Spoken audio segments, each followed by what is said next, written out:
Hello my friends! Liblini is back again with another round of Dominion 6. Now I'm really hoping that this turn will be at the back end of another video and not the start of one, because I really don't want to force people to wait a full week for the big battle we just had this turn. But there's also a lot of boring shit to go through. Well, not exactly boring, because if you're watching this on your own free will, you probably find this shit interesting. But anyway, let's start. First off, the Catonian Taco Bell Aftermath. Oh, brilliant. Yes, that's the King of Agatha. King of Agatha had stolen this little piece of the sun and has now an eternal pyre, which gives him I think more fire games, and that was in Dominions 5. I'll take a look. We also got another Ahurani, and no, I'm stopping, because we want to pile up more Astral powers for later. Also, we're still not finding more game sites. Then in Dunvale, Vetty showed up with some Rimvetties, their own sacreds, with cold power, which means they actually have nice synergy if they are fighting on our side, because we also love cold. So both our units would get stronger and stronger. But cold power is even better, because it makes every stat, including attack skills, go up, while protection only makes protection go up. Tiny kobold goblins with really fancy armor. Oh, that's something here. Yeah, we have them going here with their fancy ice powers and shit. Oh, that's great. It looks like white on white. Perfect color combination. Yeah, I think only our color is worse.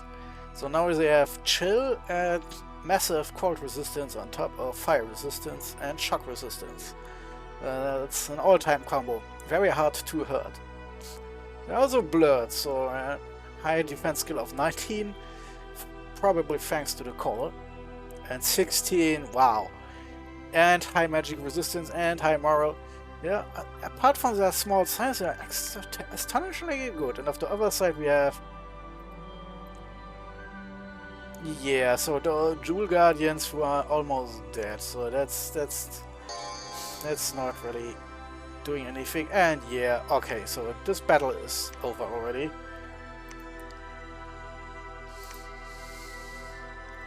Then our battle in art, we look at this because it's a big thing. Then we have Pythium, who also managed to attack a throne in the same turn as we did. They also, spoilers, did a lot better than we did. So this throne is no Pythiums, I would say.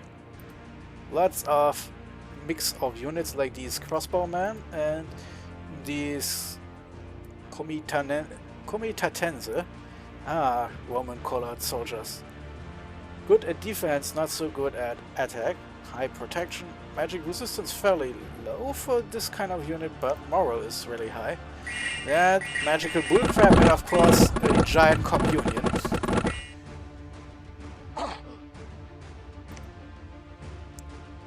So we have now relief getting up by the other side?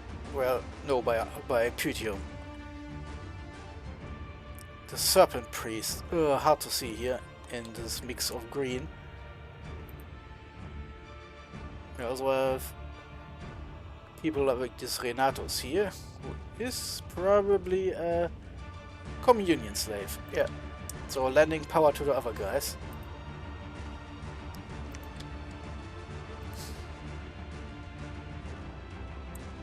Interesting.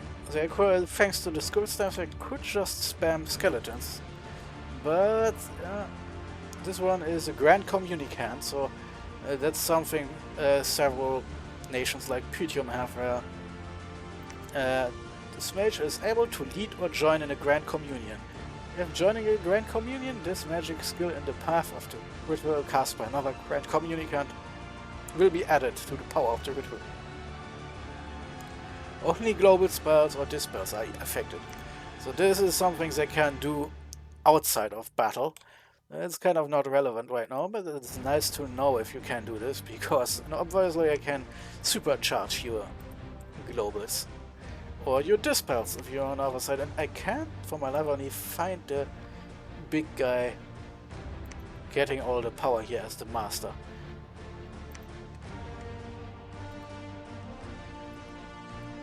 Yeah, they're all the communion slaves. Where did he put the big Mac? The one who's getting everything. Well, this is a communion master, so he gets probably a lot more than he normally has. And he has lots of death magic here. There's of course a serpent priest somewhere who cast nature magic instead.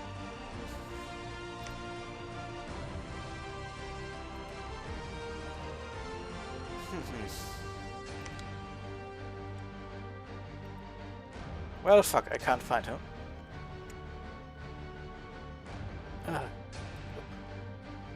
I'm guessing though it's not on the other side, because even the AI wouldn't be stupid enough to cast a spell that has no effect on its big undead horde, right? Right? Oh, okay. Let's continue the battle, since I'm apparently too blind to see what's going on. The independent Throne Guardians are attacking. The defensive line crashes right into them.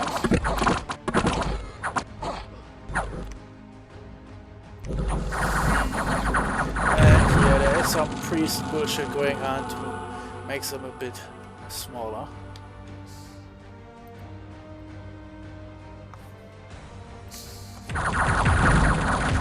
Some units have already given up and are running. And yeah, there are enough priests to really massacre the 100 units.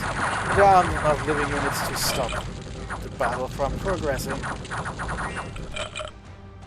Although these guys, soulless, they're the incredibly shittiest units imaginable. They only exist to take some hits for better units. They of course have some resistances because they're undead and shit. But yeah. They're the most worthless of all the undead. And henceforth we'll ignore them. They are basically background in terms of effectiveness. Of course, I did completely miss that these guys apparently were summoned from the other side, Pythium. Yes, of course, Pythium did have some undead on their side. Ah, interesting. So, minus 41? Ah, yes, because they summoned these guys, I suppose. But because they are summons from the middle of the battle, apparently there are a 0? Minus 1? No idea. Maybe they actually got those. I'm not that knowledgeable about all of the spells in the game. And oh, it's a Lich. That was the guy who I didn't find part 2. Here was the Serpent Priest. They get an additional level in anything, and it's possible that this guy got a level in Astral, and this means they managed to power up enough to cast Relief.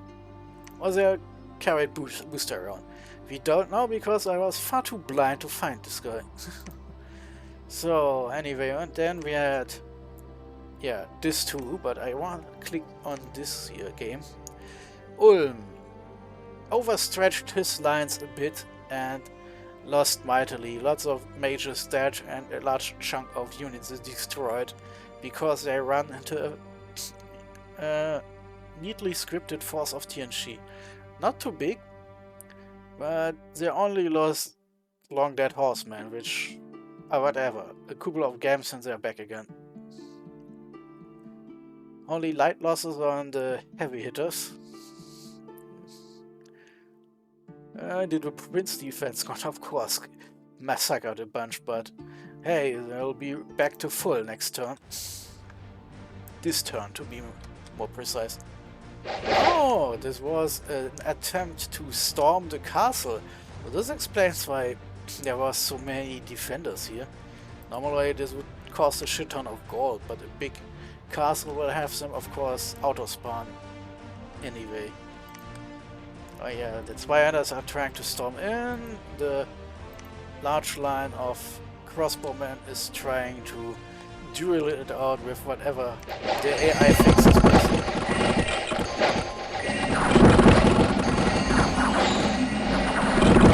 Yeah, so the only losses the TNG side got was from this hail of crossbow bolts, while the Zweihander failed to take the gate. Yeah, sorry, Tuesday I've lost and really, so sorry, that was a really decisive victory for, I don't want to call them the good guys, because they have a shit ton of drones and they're close to winning. But, oh, we found water comes in an enormous icicle. That's a funny game. And in the mighty pillars we have found some gold thanks to tax collection. And Kuna, we get some games again. Air is very useful, fire games not so much. Water games, I think I have to find a way to trading them away, or I'll take our growing number of summoned water mages to task on this. Oh, and one unit was cured already here. Yeah, there's a reason why. Fuck yeah, and now you know we won, yeah, but you also know it wasn't really easy since so many of our mages and troops ended up in the wrong province because they had to run away. Yeah, I'm trying to make this take as long as possible because I'm an asshole. So we now have a second Ahurani, and this one will be flying over here into Porgrave. So we have a second disease healer. Sorry, slipped into German again. Recruitment is continuing here, and we have some extra gold this turn. Not enough, because now we have to start constructions. So this block is almost finished. Another load of those troops, and yeah. Then I'll start to think on how effective this was on the ground. Since you may notice that our battle wasn't as one-sided as I hoped it would be. So this army is slowly growing. So Hilmar, my friend. Of course I could take the throne immediately thanks to my prophet being in the vicinity. Yeah, he's actually here. But I also want to do some side searching. And this guy has most of what we want. Air and astral. Well, I have this wild mix of bozos here. Including death for some reason. Yeah, of course, because of the... yeah. Holy fucking hell. So... First off, all these guys get to take a step forward again.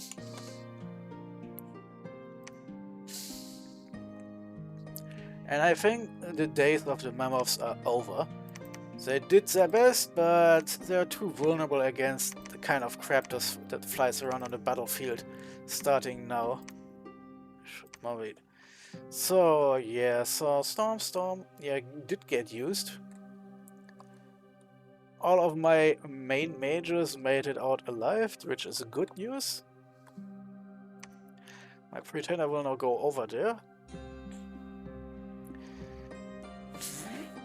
Did we have... yeah, we also have this water mage here. And I guess... why the hell not? And I guess I can have him search in the swamps. And you might notice how desperate I am, that I keep stopping shit in the middle of nowhere to do some side searching. Can these guys do something? Nope, none of the mages is here. But hey, you can pray for a while, because this throne, I don't want to take him immediately. Or should I call it? Let's give it some basic defense here.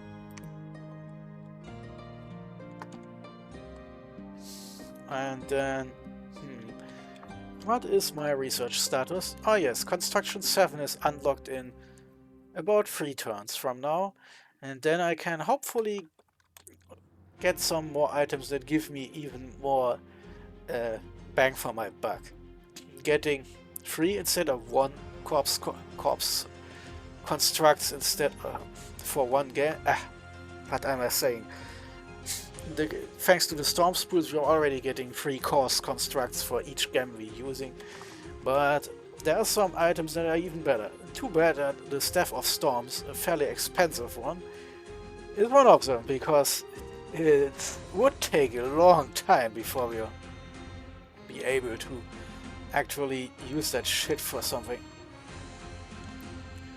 other than wasting gems. Like, holy fucking hell is that stuff beyond all reason. But the Storm Staff is only unlocked at Construction 7, and my rambling will make more sense then. Why did I put them? Ah yes, of course I recruited them from here. Just I thought I had a Caelum here, so let's go around. Yeah, that's good, because that's the front lines. You can please search something here. And our asshole was searching here. And found nothing. Yeah. Yeah, there is... yeah. This guy can't go back to the capital, so... and join the next army, I suppose. Let's go over here to the farthest. Yeah, recruitment has stopped because we have fairly big armies. Spoilers, most of the units we lost in a big battle were the undead abominations. So this means, logically... okay, let's stop here. Need money. And let's stop here. Reduce shit here.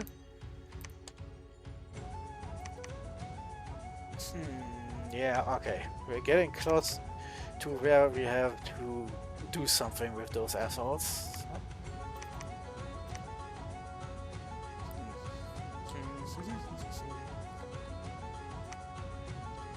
Yeah, let's continue recruiting in the capital and stop mage recruiting in the outlying castles.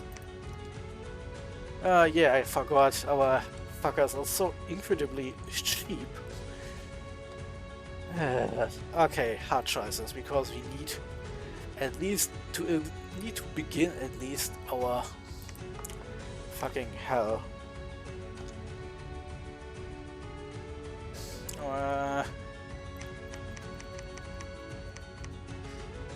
Fucking hell.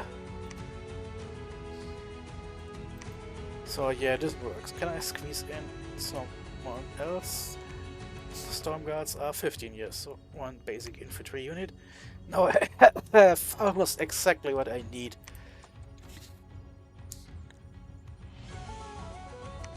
Yeah, Eve Vanguard, you can start construction.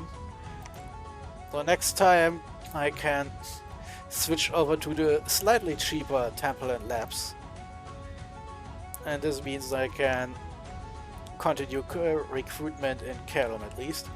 And after, let's see, next Temple, turn after that, Laboratory. Yeah, and then I can start recruiting more mages again, because we had 753 per turn, but we need more for our insane targets. Construction 8. Unique magic artifacts. Fuck, so. Construction 8 and 9 are just because, but in truth, as soon as I hit Alteration 8, I will probably rethink what's left on the ground to cover. Oh, so the battle they lost was in Umbro. Oh, please, Ulm, don't fuck up now. Concentrate some forces instead of pulling your army apart into 3 separate weaker stacks. Now, I know it sucks to not get as much territory as the other guys, but holy fucking hell, now look what you've done.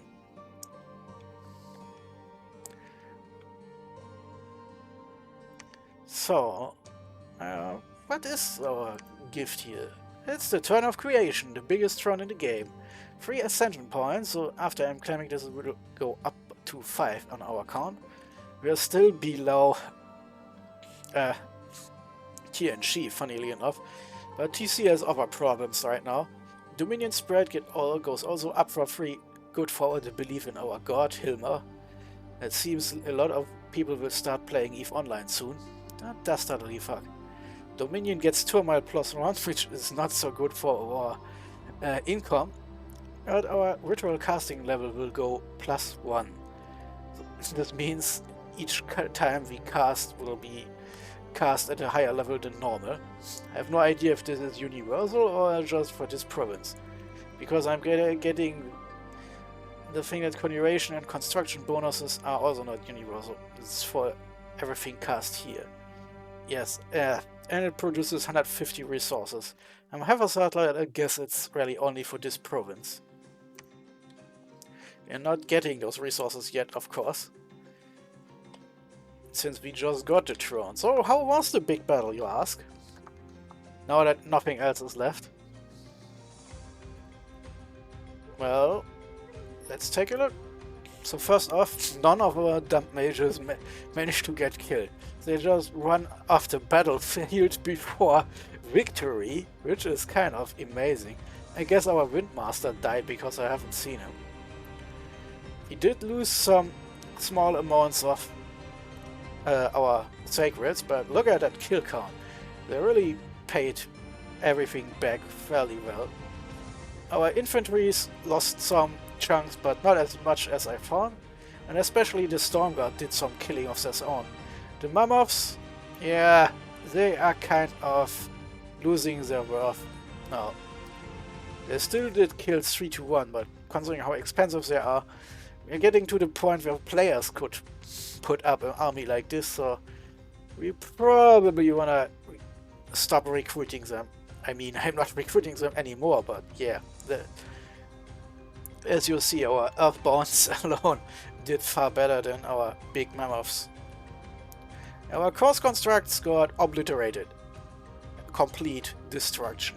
They did not kill a lot, but considering that we also obliterated the enemy army by a huge chunk, I'm guessing this is not the entire story, because very obviously the archers and soldiers and so on killed a lot of units, but did not kill anything important.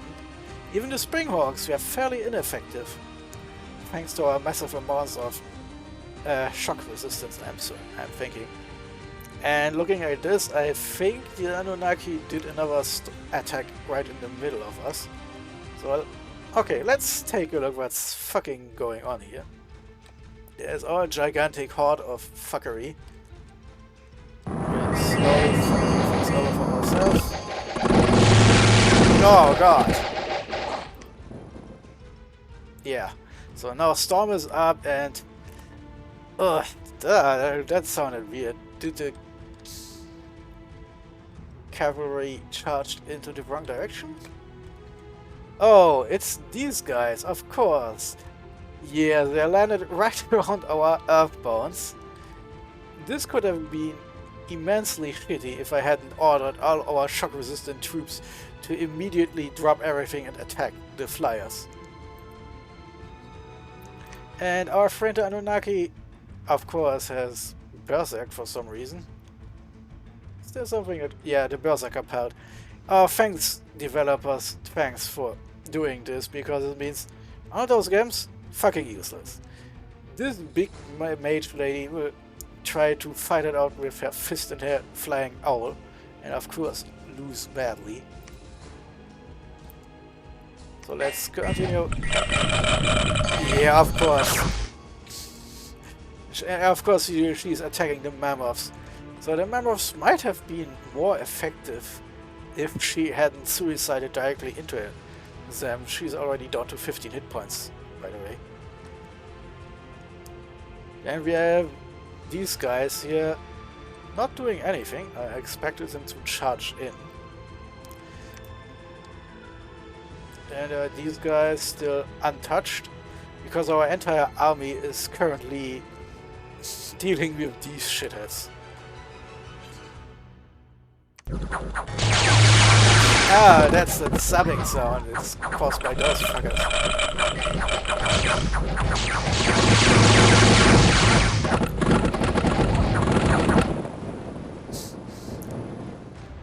Yeah, that's probably... that's our luck for sure. At least they're now stuck fighting more units with shock resistance. Too bad our assaults in the middle have just their tiny little magic weapons blast, the reinvigoration blast. Shouldn't they have the other blast too?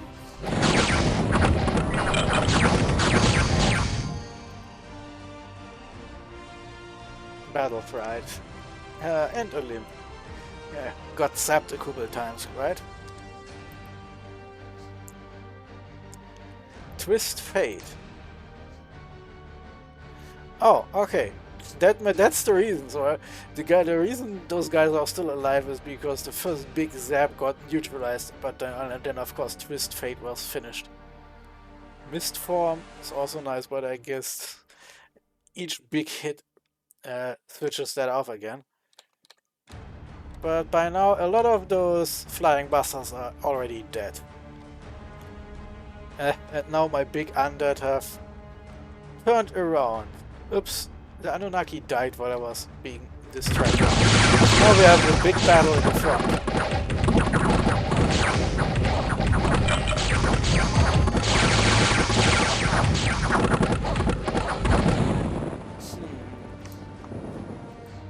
They're still overcharged.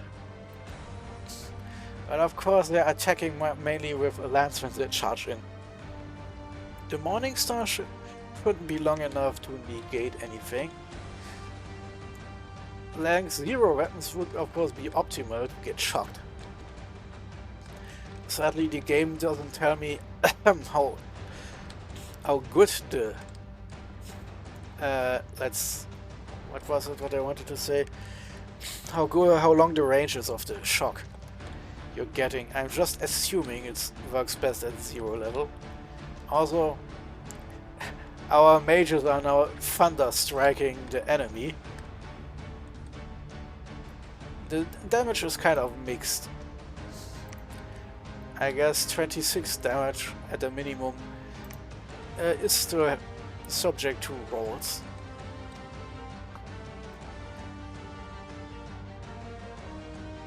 I think. What's on the other side of the battlefield? Oh. Oh, the flying bastards are almost dead. Yep.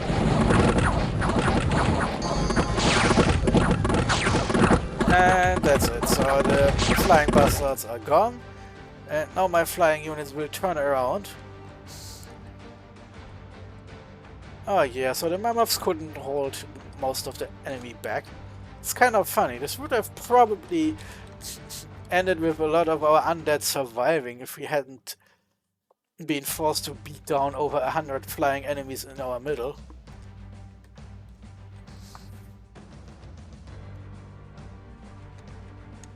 Yeah, our course constructs can't actually do a lot of shit. And a lot of the enemies are heavy hitters. So I can quite often just kill one of our monsters outright.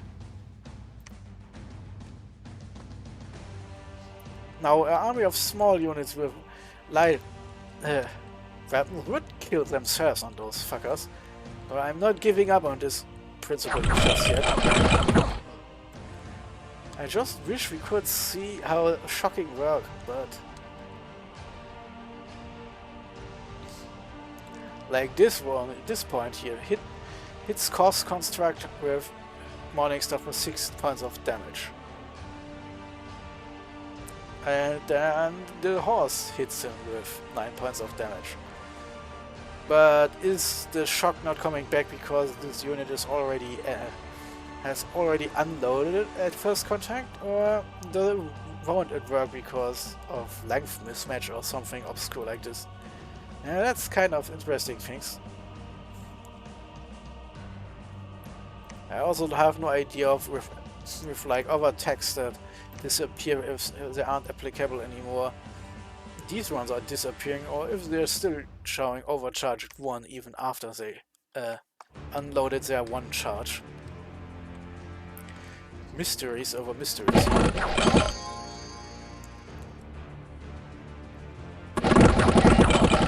At least the clogging part worked wonderful. All those assholes died for our sins. Now these assholes are getting fucked to Sunday because they're running into our main line alone. And most of the rest is still stuck behind our undeads.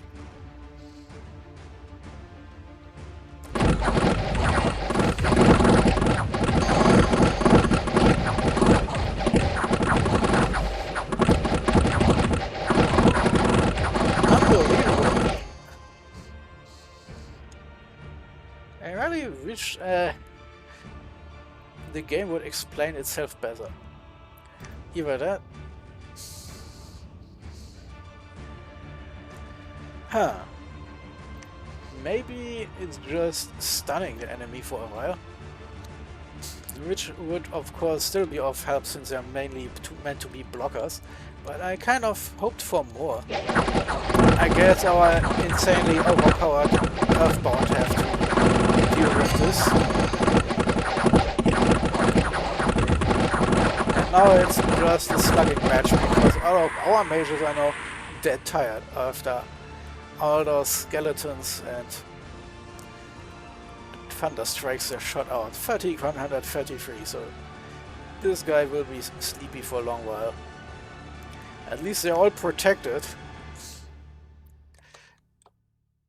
Oh yeah, of course, the archers are still there. But it's a bit too late. Our undead have held up for long enough, but now... Yeah, and the archers are too far away, so they can't really reach us.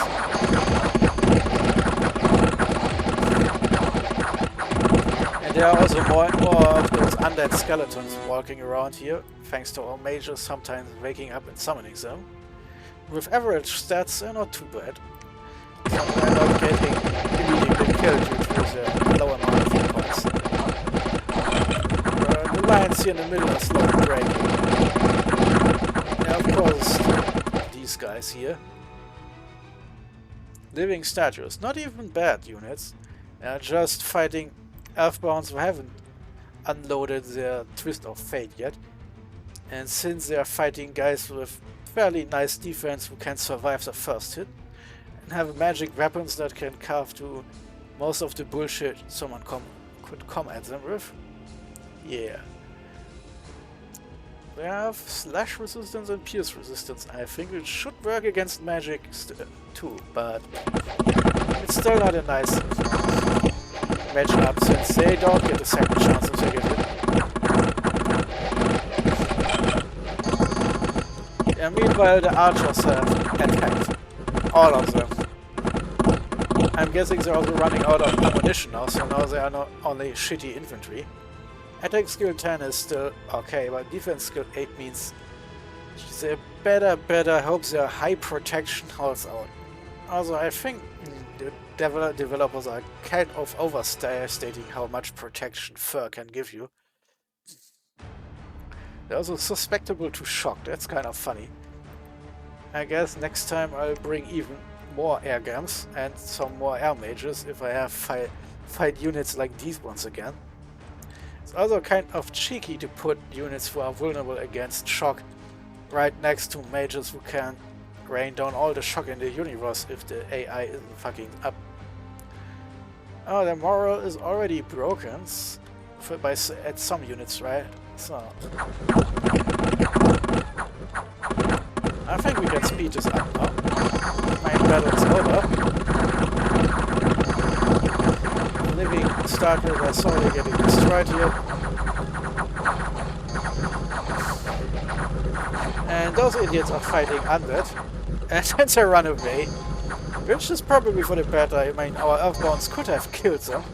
But since our mages are already running away, it's probably for the best if the battle ends now. Otherwise, we might have ended in a defeat with 0% of the enemy still standing. Yeah, I know this. So this was a strange and really intense battle. And for some reason, the enemy did all the dying, which is kind of amazing. Cheer one out for our good units. And also our fucking losers just running away just as the battle is won. But that was also a lot of course constructs getting destroyed. Next time I'll probably try to not rely on them too much.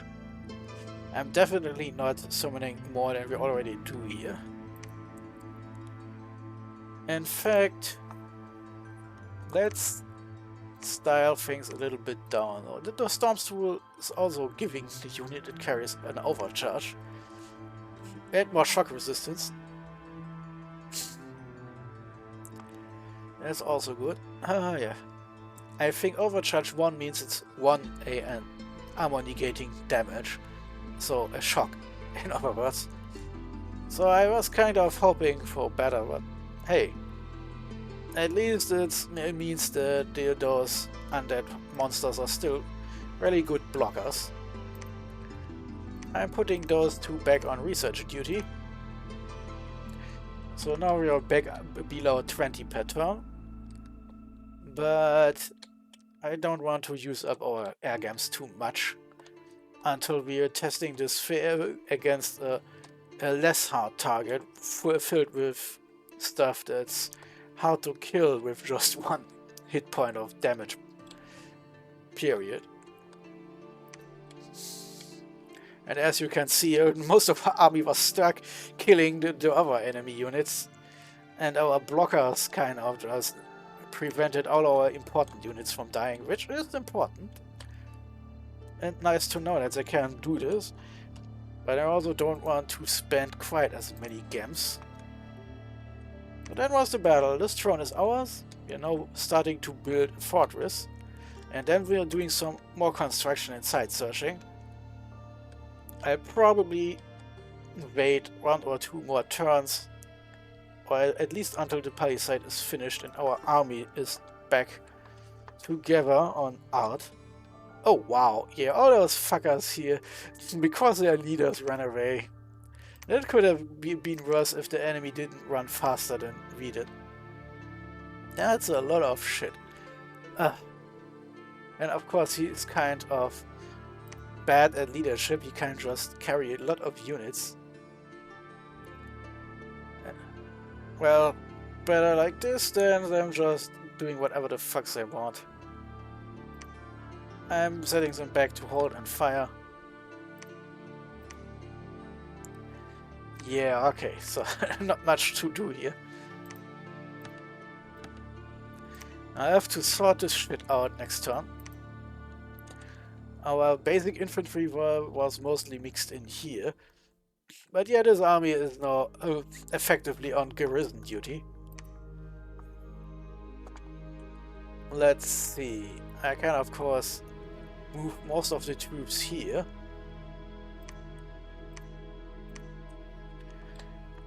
And concentrate them here, thanks to flying. There should be some leaders like Kaisner who don't have troops. Yes, so Kaisner is mostly on empty now. I can send him here and then he'll get the troops I'm recruiting here. Yeah, that's about enough. On this side, Polgrave is also on minimum recruitment duty right now. Of course, each of these units has to eat.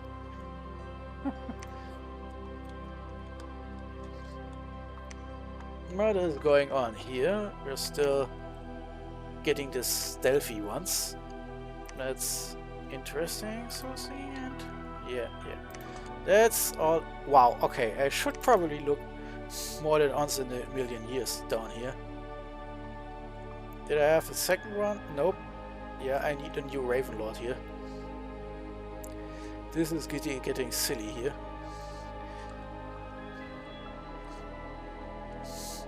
Next turn, I probably get a new Ravenlord down here in Faircliff. And over here there is not much else going on. Yeah.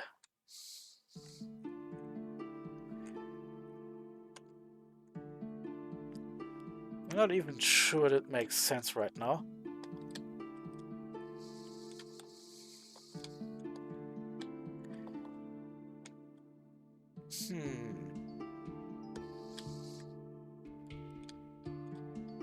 Caelum makes the most sense.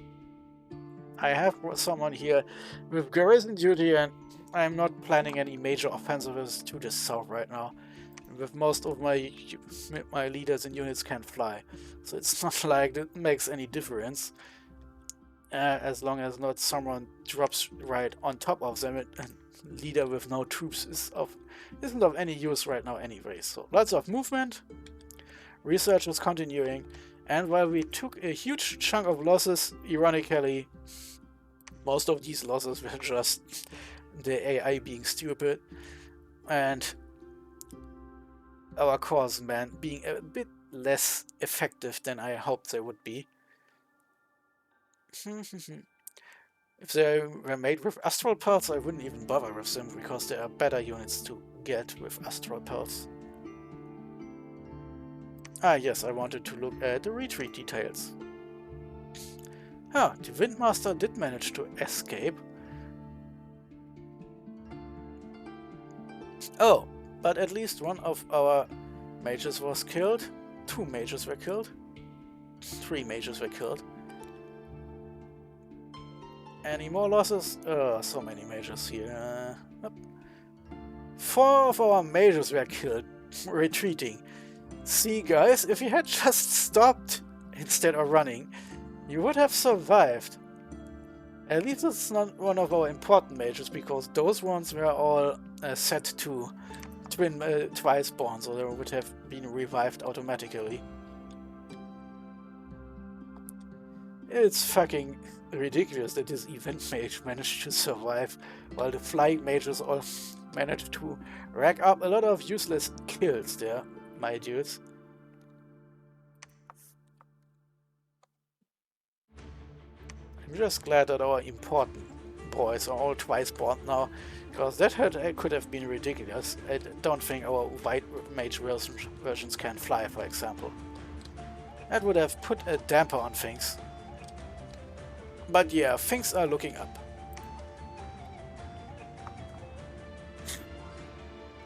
If we want to summon things in the future, we'll probably do this here. The bad thing is, I have no idea how this interacts if what you're trying to summon is only 1 gem in the first place, but we'll have to wait a couple of times. Well, our dominion is fairly normal. I could start with a laboratory first and look up some shit. Like, for example, okay, since you are doing research, you can fly over there, and then let's look at the effect of a huge conjuration bonus on a spell that only uses 1 gem anyway. I mean, I'm probably overthinking this. The game isn't stupid enough to allow this to drop below 1 gem, I hope, and fractional gems don't exist. It should still just be 1 gem. But hey, if it works, it works. But fuck, this also means I have to claim the throne next turn, because in 2 turns the laboratory will be finished. Then we want to start experimenting. So a lot of things have happened. We're still not at war. And Ulm is fucking up even worse than we do. So we are still on with the planning. I just want to have a big fat castle and out before we keep on moving, because this throne is fairly good, and with several other nations around. Well, Patala is probably too weak, but if they get rolled by Pythium, we might have a problem on that front. And I don't want this problem to show up before we're being finished with Ulm. No idea what kind of throne it might be.